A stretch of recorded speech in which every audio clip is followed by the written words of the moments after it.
feeling like I'm academics. Can't ride no wave. All right, let me hit a few quick topics. Let's see what else is popping out here. Who's having a baby? Like, we don't care about that. Denzel talking about he wanted to kiss a nigga. Like, come on, why y'all playing with Denzel like that, man? Oh, chat. Let me kind of get into this real quick. A little bit more on music business, actually. Young Thug and AEG. It appears that they're suing Young Thug after Young Thug supposedly sold his catalog. Reverend Act Sharpton. Hey, shit, come on now. So Young Thug sold his catalog in 2021, right? Now, we don't know if it's his whole catalog. This is the thing that people don't understand about catalog, right? Remember Future got like 70 million for his catalog or whatever?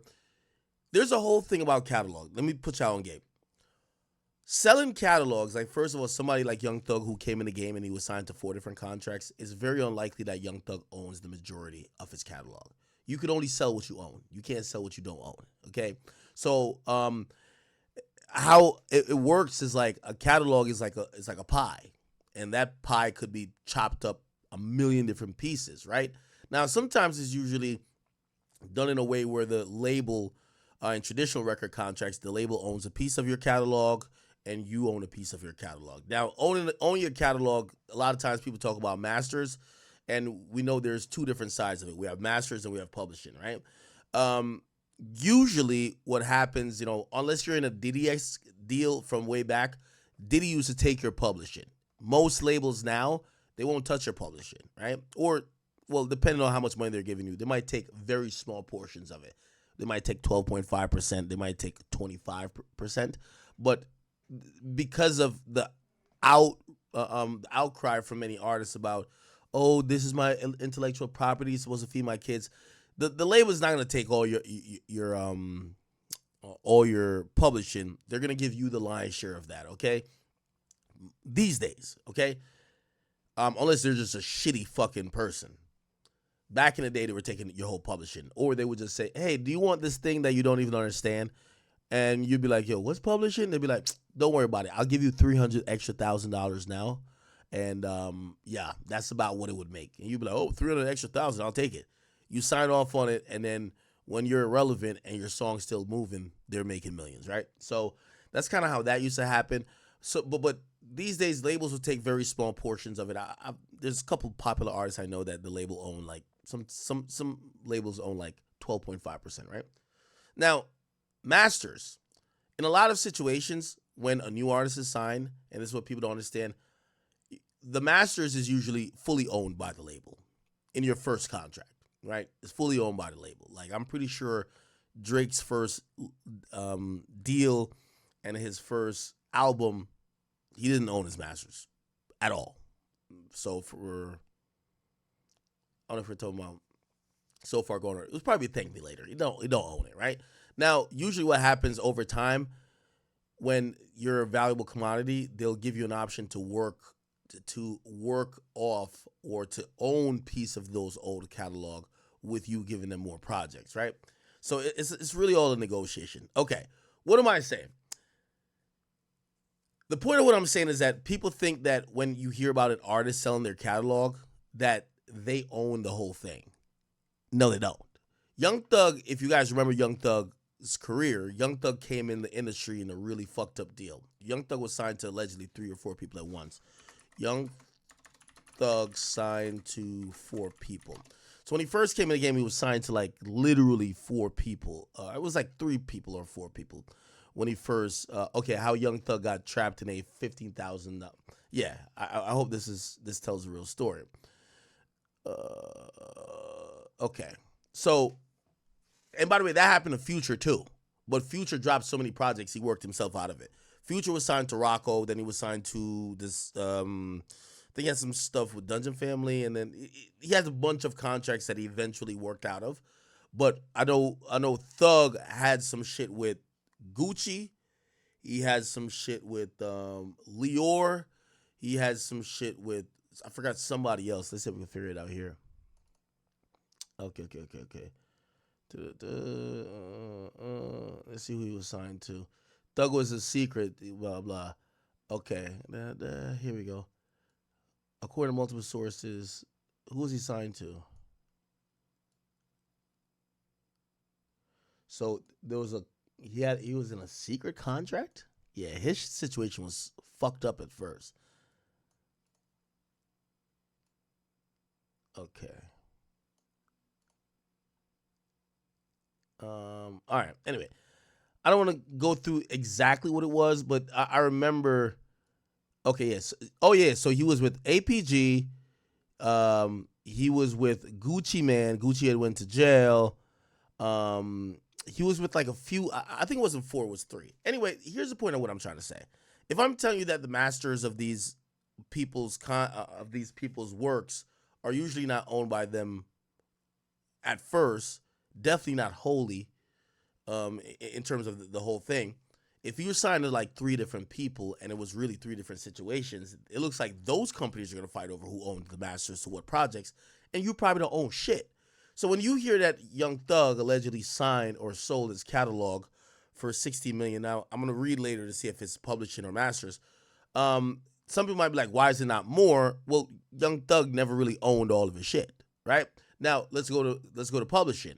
I'm pretty sure he probably signed some fucked up. Well, this is actually part of a publishing deal that we're going to talk about, but I'm pretty sure all those entities had pieces and little pieces of his publishing too.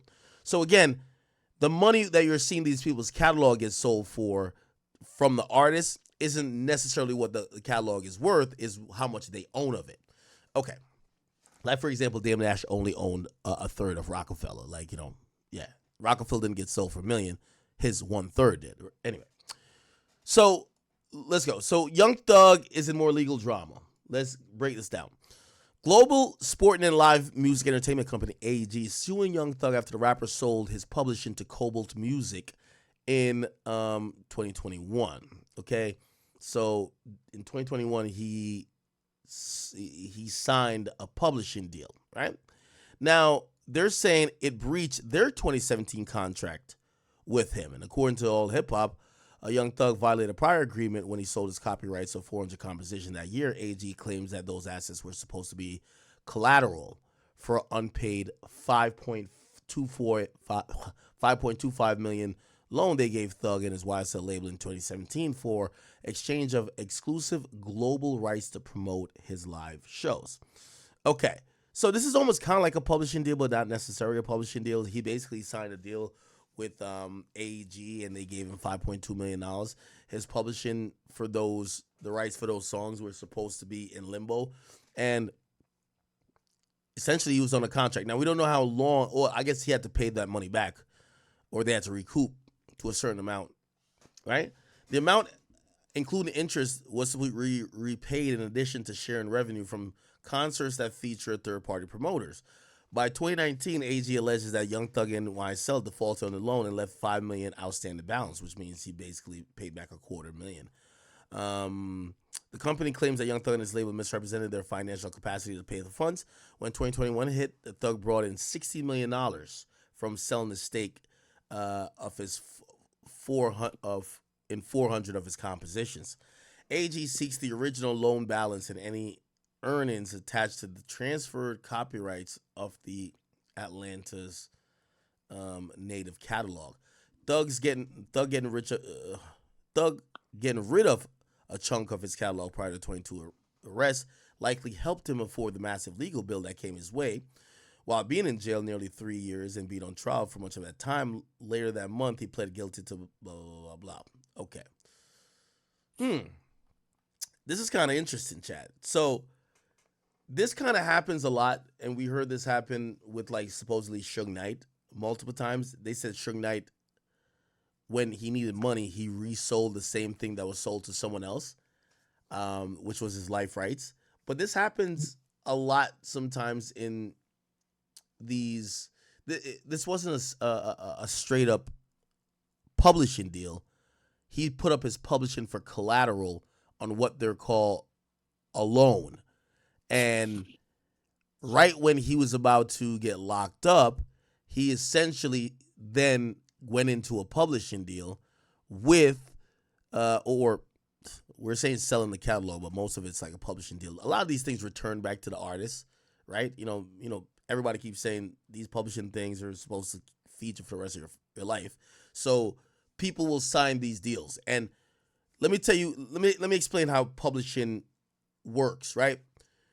Say the publishing on someone's catalog. Like, so you have these companies that they analyze your catalog, they realize the publishing might be bringing in, I don't know, let's say $1 million a year, right? So it would take you 10 years for your publishing to bring in $10 million. Because I know some of y'all like, yo, why people sell it? It would take you 10 years for it to bring in 10 million. They might do and I'm exaggerating here, a 15 times multiple where they say, hey, listen, we're going to give you $15 million right now. Okay? And we get to administer the pub and we get to do these other deals, and your pub goes back to you in 10 years. Right? Now, let's do the math on that. The pub was supposed to make $10 million in 10 years, right? They paid this guy 15. The person getting paid 15, you don't want to wait 10 years. You want the 15 million now. Now, you might be like, well, if the pub is going to make, okay, I get the idea for loan, but now you're down $5 million because the thing is only going to make $10 million in 10 years.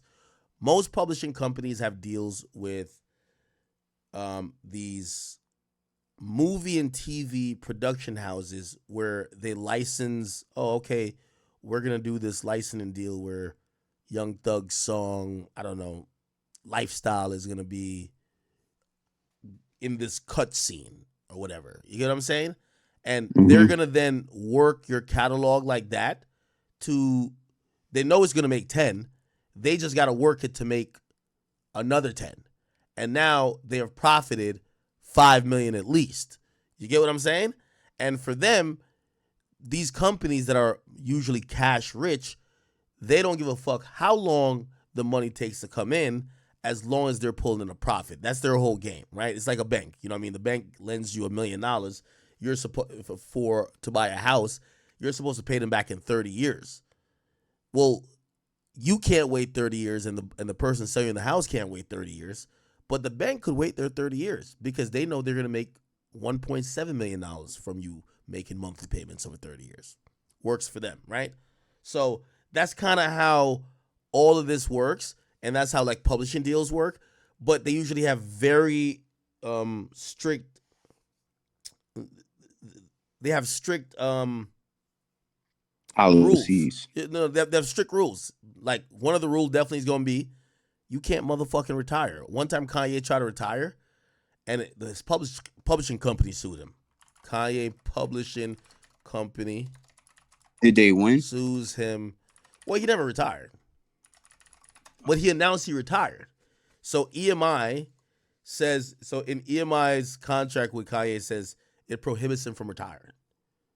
Right? Now, again, this is also in the streaming era 2019 where him dropping music will make the old music go up. So when they gave him whatever money they gave him, they were banking on him dropping more music that would make them go back to maybe one of the classic music that, he dropped. I don't know if let's see. West got an advance of a few $100,000 plus royalties, blah, blah. After college dropout, okay, how much money was it? Must have been some millions. Before you go I'm not trying to get you off a topic, but I want to know, like you said that Doug sold his publishing, right, for a good amount of money. I was asking, like, if they came to you and asked you about your podcast and the show you do, like, would you be opposed to, like, would you even consider doing something like that? Well, I'm glad you mentioned that. And I was just going on a tangent about Kanye. So I'm just trying to help people understand publishing. Sometimes it's hard to understand. They're doing it now. They offered Vlad 8 figures for his catalog, right? So essentially what they're doing. By the way, I think CJ So Cool did one of these deals. They came to me and start. I didn't listen to it though. They'll look at what your channel is making now. They'll look at the back catalog, and then they'll be like, hey, listen, your channel is expected to make, I don't know, let's say they're going to say $10 million in the next 3 years, right? We'll give you $12 million right now, right? We'll give you $12 million right now, and you get your channel back in 3 years. However, here's the rules. You don't get paid from nothing that comes in on your channel. All of it goes to them because they gave you an upfront check. Then they'll say you got to make this amount of videos per week or per day, or you got to go live. They're going to have these rules to make sure that they're in a position that they could work the catalog and insert ads and go sell shit on behalf of whatever they need to do. So, yeah. By the way, they do it. They do it with YouTubers too. They do it with YouTubers. For me, I wouldn't do it because this is one of the reasons I'm independent now. Let me tell you this. After my last deal with Spotify, I ain't gonna lie to you. I think I've told the story. The first offer they gave, when I seen it's different because I've made a lot of money and I've made good money just all my career. But when you hear like them mention the lump sum of money over multiple years that is just in this, we're gonna give you X millions of dollars. You're like, what? You're like, I used to do this shit for free, right? So you immediately want to just say yes. And I remember I was almost saying yes, and my lawyer told him no. And I almost fired the motherfucker because I was like, nigga, what the fuck? Nigga, you ain't gonna fuck up this money for me. And he was like, no, this is how it goes. Trust. And I'm like, oh my. I'm like, if they said, oh, you want what? Oh, we're good. I was gonna be like, nigga, you're fired. You done fucked this up. And also I wanted to be on Spotify for whatever reason. I wanted to be there. Anyway, that was negotiation. We're going back and forth. And then I always say, thank God to one other company that came in. Well, I've said it before. Apple came in. Shout out to my man Larry Jackson. And Apple got the bag. Me and Spotify have been negotiating back and forth for a while now, right? Everybody at Spotify who's black, and cultural, they're all telling Spotify people, be like, yo, y'all lost Joe. If y'all can't get Joe, remember Charlamagne just re-signed with iHeart. It said, Akademiks is the only thing smoking on his block. You need him, make this shit work. So these big wigs, they're trying to make it work, but then Apple comes in. And Apple comes in, they're not playing around. Apple, first thing they say to us, yo, we want this, right? And they say, well, how much? I said, well, we're already talking to Spotify. I said, okay, cool. What's the current offer? And when we tell them that, they come back and they said, we're giving you $1 million more. And I said, what? Dang. So we go back to Spotify, and I probably shouldn't say this part, but I will. That's negotiation, that's how we kind of ended up with Spotify, because Spotify, I remember they weren't budging on some of the stuff, because you remember, I always wanted to own my shit, but it was like the some of the ownership shit. You remember people like, yo, if you sign these contracts, they were gonna own whatever. We were like really big on, we wanted to maintain shit. This is why, even though I'm not on Spotify, it's still called Off the Record. I still own it, and I could put up even the podcast that I put on Spotify. You get what I'm saying? And because you own, yeah. And what happened was when Apple came in with that, they hit us back and they said, yo, everything I asked for, they said, we're going to go up this amount. They didn't meet Apple. I'm going to be honest. They didn't meet Apple on the money. They said, we'll give you all this other stuff, ownership, blah, blah, blah, and we'll go up this a little bit amount of money, but you gotta close. Because you know what they saw? They realized Apple was about to take them to town. They were going to say a number, and Apple was going to say a number. And then they were going to try to match it, and Apple was going to beat it. So they were like, yo, let's get out of this. And by the grace of God, thank you to Apple. They did an amazing job. Or thank you to that $17 million from Spotify was worth it? Is that what? That $17 million from Spotify was worth it? 17 million for who? Spotify. So here's the thing, right? Okay. No. Now here, I was saying that to say, when you hear the money, it's whatever. But I promise you, and I will tell anybody this: no company will ever give you money that they don't think you can make on your own. And I think it is a rite of passage where until you're really, really, really financially at home, you seem stupid turning down that really big check. But if you have the work ethic, and they're not paying you for nothing you can't make, bro. Like, you know what I mean? They're not doing magic, right? They're not just, like, sometimes they might give some extra money to sweeten it, but if they give you a deal, anybody, right? If they give you a deal, right? And this is exactly why I'm independent, right? Like labels, companies, and yes, even a label. If a label gives you a deal for $30 million, they think you can make $30 million by yourself. Now you might not have the team to make $30 million. You might not know how to make $30 million. You might be too lazy to make $30 million. But they know you have the potential. But they know you have the potential, right? And that's why they're giving that to you. And then they put a whole ecosystem around you to make sure they get their 30 million out, even if they have to wait, right? That's another reason why, like, for me, I haven't gone back to another major company. I'm like, now granted, there is stupid money. What I call stupid money is the money just doesn't even compute. So it's just like, they want you that bad, they're going to just put so much on the top of it that you're dumb to say no, right? But for them, it's more of an investment play than actually, we're going to recoup pay, right? Like, some companies sign people because they're like, yo, we need a face of this company, right?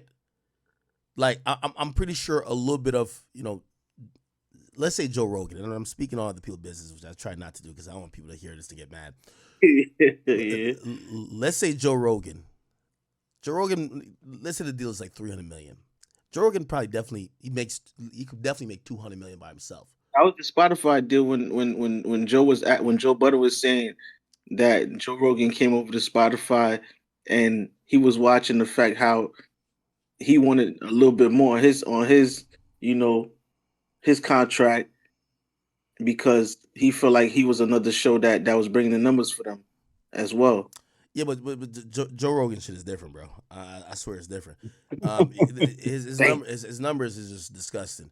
So it's like Kai Cenat. Kai Cenat's numbers is like fucking disgusting, right? Like, yo, I'm telling you, I pocket watch everybody, right? I'm kind of open and honest too, but like, them Kai Cenat streams that he's doing, he's making $250,000 a day. That's a fact. God damn it! You talking about for this subathon? Yeah, he's pulling $250,000 a day. Christ. You get what I'm saying? Like, that boy not playing around. You get what I'm saying? And by the way, that's my guesstimation based on sub revenue and whatever. And by the way, there's probably other deals in the background, so he could be making up to $500,000 a day. You get what I'm saying? Like, again, he has a great manager, great team around him. They're doing anyway. The thing with Joe Rogan, I'm pretty sure Joe Rogan is getting paid. Like, maybe on paper, his deal might be like 220. That makes sense financially for them, right? 220 what mil? Yeah, right. They're gonna throw on that 80 million extra because you need Joe Rogan to be the face. That's the tax. That's the put something on top of it fee, and that's probably also what gets him to sign, right? Because if it's just 220, he could probably do the math and say, well, I literally could make 200 by myself.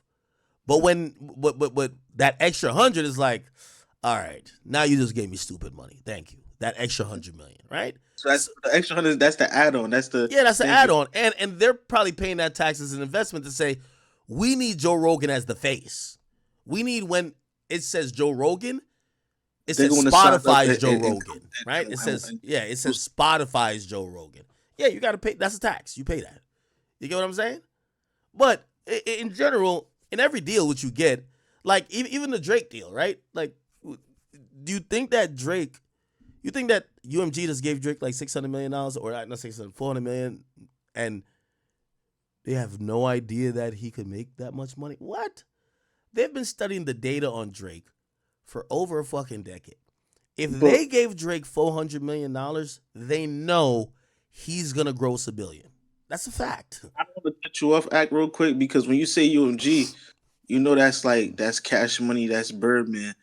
So I want to know when Birdman went in and got his deal, just like how Master P got his deal, where they gave the what was the it was the 730 split. No, I think he has a 95-5 or 90-10, I think. Oh, by the way, Drake doesn't drop via Cash Money no more. It drops via Republic.